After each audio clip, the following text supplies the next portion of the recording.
হয়তো তারা আঘাত পেয়ে থাকে, অবশ্যই সবাই ক্ষমা করে দেবে। এবং অনেক সময় মানুষ হয়তো বা রাগে খুবই কাছের মানুষদের কাছে অনেক কথা বলে থাকে, আমরা তার মেয়ের মতো সন্তানের মতো, সেই জায়গা থেকে তাকে ক্ষমা করে দেবে। আমি শুধু এটুকুই বলবো। যদি কারো দেনা পাওনা থাকে যেন মাফ করে দেয়। হ্যাঁ, আর একটা কথাও আমি স্ক্রিনে বলতে চাই, আমি যেহেতু একজন চলচ্চিত্র শিল্পী আর উনি আমাদের বাংলাদেশের একজন কিংবদন্তি, যদি ওনার কাছে কারো পাওনা থাকে, কোনো কিছু থাকে, সেটা আপনারা দাবি দেওয়া রাখবেন না। তার অনুরোধ শুধু আমাদের দাবিটা ছেড়ে দিন, আর কোনো চাওয়া নাই।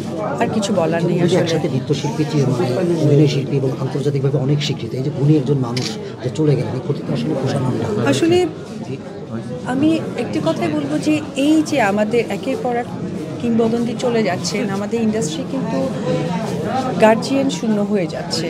আসলে এই গ্যাপটা কিভাবে পূরণ হবে এটা বলার ভাষা আমার নেই, তবে এইটুকুই আমি বলতে পারি যে উনি যেখানে আছেন থাকবেন, আমি চাই ওনার জন্য প্রাণ ভরে দোয়া করব।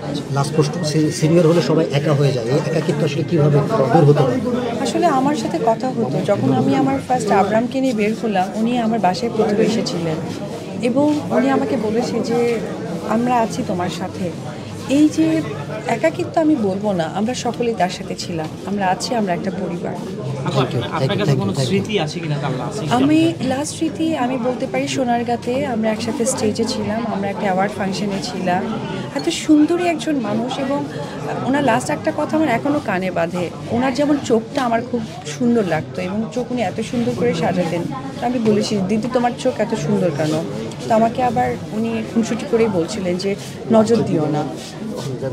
মানে আমি আসলে বলে ভাষায় বোঝাতে পারবো না, শুধু আমি এটুকুই বলবো ওনার জন্য সকলে দোয়া করবেন, উনি যেন বেস্ট নসিব করে, আল্লাহ তাআলা যেন ওনার সমস্ত গুনাহ মাফ করে দেয়।